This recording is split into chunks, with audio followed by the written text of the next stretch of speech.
அதையும் பெற்று அதிலும் ஒரு சில ஆயர்கள் அதில் ஏமாந்து போய் அந்த இயக்கத்தில் சேர்ந்து அவர்களுடைய அதிகாரத்தையும் பயன்படுத்தி திருச்சபைக்கு எதிரான செயல்களை செய்து வருகிறார்கள் என்பதுதான் உண்மை. அதனால் இவர் சொல்லி வருவதில் எதை பார்க்க வேண்டும்? அடையாளங்களை பார்க்காதீர்கள். அதுக்கு கடைசியா சொல்றார் பாருங்க, ஏழைகளுக்கு நற்செய்தி அறிவிக்கப்படுகிறது, அதை தான் பார்க்க வேண்டும். அதுதான் கனி. மற்றதெல்லாம் அது மேல இருக்கிற ஒரு கலர், அது வந்து பார்வைக்கு உடைய செயல். பச்சை இருக்கிறதெல்லாம் மாங்காய் இல்ல. அதுபோல் சொல்லிக்கொண்டே போகலாம். வெளி அடையாளம் என்பது அதன் உண்மைத்தன்மையை காட்டாது. உள்ளர என்ன இருக்கிறது அதை பார்க்க வேண்டும். அந்த உள்ளே அந்த நற்செய்தி அறிவிக்கப்பட வேண்டும். நற்செய்தி அறிவிக்கப்படாமல் இது போன்ற அடையாளங்கள் நடப்பது என்பது கடவுளுக்கு பயன்படாத ஒரு செயல். அதனால்தான் அருங்கொடை இயக்கத்தை நாம் ஏற்றுக்கொள்வதில்லை. இவ்வளவு அடையாளம் அங்க நடக்கிறதா நான் ஒப்புக்கொள்கிறேன். என்ன நடக்கிறது? பார்வையற்றோர் பார்வை பெறுகின்றனர், கால் ஊனமுற்றோர் நடக்கின்றனர், தொழுநோயாளர்கள் நலமடைகின்றனர், காது கேளாதோர் கேட்கின்றனர். இன்னும் சொல்ல போனா இறந்தோர் கூட உயிருடன் எழுப்பப்பட்டு இருக்கலாம். அருங்கொடை இயக்க ஜபத்தால் இறந்தோர் உயிருடன் எழுப்பப்பட்டு இருக்கலாம். ஆனால் அதை நாம் அறிவிக்கும் பொழுது உலகம் என்ன சொல்லும்? அவர் இறந்திருக்க மயங்கி இருப்பாரு, நீங்க ஒழுங்கா பார்த்திருக்க மாட்டீங்க, திருப்பி வந்துட்டாங்க அப்படின்னு போயிடும். அதனால அது பெரிய புதுமையா யாரும் பார்க்க மாட்டாங்க. இருந்தாலும் இந்த நிகழ்ச்சி கூட நடந்திருக்கலாம். ஆனால் எந்த நிகழ்ச்சி நடக்கவில்லை, எந்த உயிர் தரும் நிகழ்ச்சி நடக்கவில்லை என்றால் ஏழைகளுக்கு நற்செய்தி அறிவிக்கப்படவில்லை. அவர்கள் நற்செய்தியை அறிவிப்பதில்லை. கடவுளின் குடும்பத்தை குறித்து அவர்கள் பேசுவதில்லை. கடவுளின் குடும்பத்தை நம்பாதவருடைய நம்பிக்கையை தான் இங்கே பேசுகிறார்கள். அதுதான் பார்க்கிறோம். கடவுள் குடும்பத்தை நம்புகிறவர்களாக இருந்தால் கடவுளின் குடும்பத்தை நம்பாத ஒரு சபையின் வழிபாட்டு முறையை நம் சபையில் வைத்து இந்த அடையாளங்களை எல்லாம் பெற வேண்டும் என்ற ஆசை அவர்களுக்கு வந்திருக்காது. இந்த அடையாளங்களை எல்லாம் பெறுவதற்காக, எது நற்செய்தி அறிவிப்பதை தவிர மற்ற விஷயங்கள் எல்லாம் பெறுவதற்காக நாம் அந்த சபையின் வழிபாட்டு முறையை இங்கே கொண்டு வர வேண்டும் என்று சொல்லி முயற்சி செய்யும் இயக்கம் தான் அந்த அருங்கொடை இயக்கம். நீ இங்க கொடுக்க அலோவ் பண்ணலன்னா, நீங்க செய்ய அலோவ் பண்ணலன்னா நாங்க அங்க போயிடுவோம் என்று மிரட்டுகின்ற ஒரு இயக்கம் என்று பலமுறை பார்த்து அதை அங்கீகரிக்கிறார்கள் அந்த அருங்கொடை குருக்கள். நாங்களும் போய்விடுவோம் நீங்கள் இதை அனுமதிக்கவில்லை என்றார். ஆயர் பேரவை 2003 அந்த பெத்மான்ஸ் உடைய பாடல்களை பாட வேண்டாம், திருச்சபையின் வளர்ச்சிக்கு அது இடையூறலாக இருக்கின்றது என்று ஒரு முடிவெடுத்து ஒரு சுற்றறிக்கை விடுகிறார்கள். தஞ்சை மறைமாவட்ட நியூஸ் லெட்டரில் கூட அது அச்சிடப்பட்டு வெளியிடப்பட்டது அனைத்து குருக்களுக்கும்.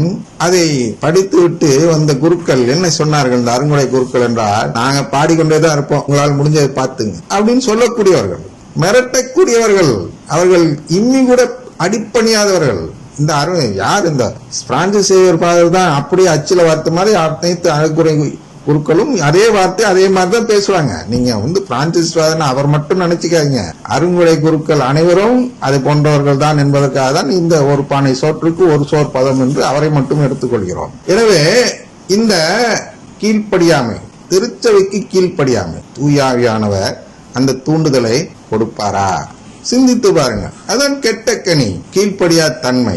எனவே இவர்கள் எல்லாம் மிரட்டுகிறார்கள். என்ன மிரட்டுகிறார்கள்? ஐயா நீ மட்டும் அருங்கொடை இயக்கத்தை நாளைக்கு மூடிப்பாரு, திருச்சபையில் ஒருத்தர் கூட மிஞ்ச மாட்டார்கள். இதைதான் மார்ட்டின் லூத்தர் இப்படிதான் மிரட்டினார். நான் ஒரு பெரும் கூட்டத்தை அழைத்து சென்று விடுவேன். திருவழிபாட்டில் சொல்லப்பட்டிருக்கும் அல்லவா, 1/3 அழைத்து செல்லுதல்.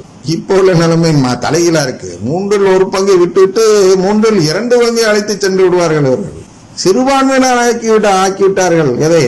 நற்கருணையை நம்புவோரின் எண்ணிக்கை. ஆனால் நற்கருணையை அறிவிப்பதுதான் நற்செய்தி அறிவிக்கும் செயல்.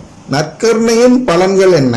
நற்கருணையை ஏன் நாம் நம்பியே ஆக வேண்டும்? நற்கருணை நம்பாதவர்கள் எக்ஸ்கம்யூனிகேஷன் என்று திருச்சை விட்டு வெளியேற்றப்பட்டவர்களாக ஒரு சட்டம் இருக்கிறது. அந்த சட்டத்திற்கு பயந்துதான் இந்த அருங்கொடை இயக்கத்தினர் நடித்து கொண்டிருக்கிறார்கள் என்று நம்பவில்லை. அதாவது இன்றைய தலைப்பு என்பது தயக்கமின்றி ஏற்றுக்கொள்ளுங்கள். இவங்கள்ட்ட சொல்லுங்க, எவன் தேவை போய் கடவுளை நம்பு, அவன் தான் நம்பிட்டு இருக்கவன் தானே கத்தோடைய திருச்சபையில் இருக்கான், அதை போய் அவன் பிரசங்கத்தில் வைக்கிறீங்க. தயக்கம் என்று நற்கருணையை ஏற்றுக்கொள் என்று நீங்கள் பிரசங்கம் வச்சிருக்கணும். இன்னைக்கு மறைவுரை நற்கருணையெல்லாம் ஏற்றுக்கொள்ள மாட்டேங்கிறாங்க. நற்கருணை ஏற்றுக்கிறது மாதிரி நடிக்கிறார்கள். நற்கருணை ஏற்றுக்கொண்டவர்களாக இருந்தால் நற்கருணை நம்பாத சபைகளுடைய வழிபாட்டு முறை நம்மிடத்தில் வேண்டும் என்று சிந்திப்பார்களா? வெறும் இந்த அடையாளங்களுக்காக ஏன்பா இதுக்கு ஏங்குறீங்க? ஏன் ஏங்குறீங்கன்னா நீங்க கடவுளின் குடும்பத்தை நம்பவில்லை. இதெல்லாம் கடவுளின் குடும்பத்தில் சாதாரணமாக கிடைக்கக்கூடியவை. என்ன, பார்வையற்றோர் பார்வை பெறுவது என்பது கடவுளின் குடும்பத்தினருக்கு சாதாரணமாக தானாக நடக்கக்கூடிய செயல். கால் ஊனமுற்றோர் நடப்ப தலானியில நடந்த முடவன், மோர்க்கார முடவன் என்று சொல்வார்கள் அல்லவா, அவனை நடக்க வைத்ததால் அங்கே மாதா இந்த போன்று இதுக்காக காட்சி கொடுத்தார்கள் என்று கருதுகிறோம். மாதா 3 செயல் செய்தார்கள். இந்த அடையாளம் ஒன்றும் செய்ததோடு நிறுத்திக் கொள்ளவில்லை. நற்செய்தி அறிவிக்கும் செயலை என்ன செய்தார் என்றால், பால்கார சிறுவன் அவனுக்கு காட்சி தந்து பாலை பொங்க வைத்து காட்டி அந்த செல்வந்தரை ஒரு ஆலயம் கட்ட அங்கே ஏற்பாடு செய்தார்கள். திக்கற்றவர்களை தத்தளித்துக் கொண்டிருக்கிறார்கள் என்றால் இந்த உலக வாழ்வு அது போன்றது. கப்பல் தத்தளித்துக் கொண்டிருந்தது அல்லவா, போர்ச்சுகீசியர்கள் வரும்பொழுது தத்தளித்துக் கொண்டிருந்தார்கள். எத்திசைக்கு சென்றால் நாம் கரை சேர முடியும் என்று புரியாத நிலையில் இருந்தார்கள். கவிழ்ந்து விடுமோ என்ற ஒரு அச்சம் இருந்தது. அந்த சூழலில் மாதாவிடம் தங்களுக்கு சரியான வழியை காட்ட வேண்டும் என்று கேட்கிறார்கள். மாதா அந்த வழியை காட்டி அவர்களை கரை சேர்க்கிறார்கள். இதான் நம் மீட்பின் ஒரு உருவகம், அதாவது உவமை என்று சொல்லலாம். உருவகம் ஆக உள்ள தத்துவம். நாம் எல்லோரும் இன்று தத்தளித்துக் கொண்டிருக்கிறோம் கடலில். இந்த உலகம் கரை விண்ணகம். நாம் விண்ணகம் சென்று அடைய வேண்டும். அதற்கு நம்மை வழிகாட்டியாக என்னை எப்படியாவது கொண்டு போய் சேர்த்துருங்கம்மா, என்னை எப்படியாவது கடவுளுடைய பிள்ளையா மாத்திருங்கம்மான்னு சொல்லிதான் நாம் வேளாங்கண்ணிக்கு ஓட வேண்டும்.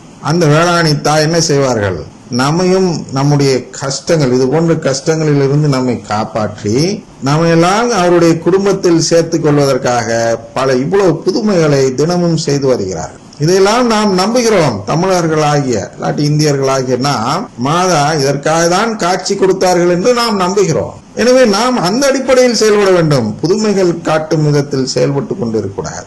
அதோடு முடிவதில்லை. That is not the end of it அப்படின்னு சொல்றோம். அதுவே முடிவல்ல, அதுவே இலக்கல்ல. புதுமைகள் மூலமாக நாம் ஒரு விஷயத்துக்கு சென்றடைய வேண்டும். என்ன என்றால் நற்செய்தியை ஏற்றுக்கொள்ளும் விஷயம். அதான் சொல்றார், தயக்கமின்றி ஏற்றுக்கொள்ளுங்கள். எதை? நற்செய்தியை.